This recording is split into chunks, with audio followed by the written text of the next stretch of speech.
कर शोभा देखे मन हर साथी रे। जशपुर करबान पहाड़ कितना सुहान रे। आना धना से ए तो धनवान। रंग बिरंगी फूल पतई से ए तो भैर जाथे रे। ढेर सारा खुशियाँ साथ ले आथे रे।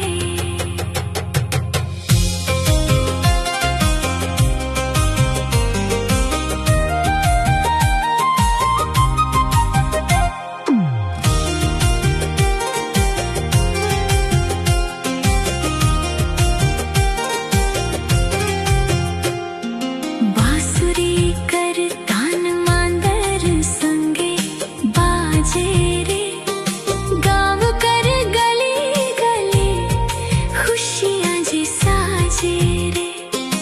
अतना सुंदर धरती आँखी न भरा थे रे।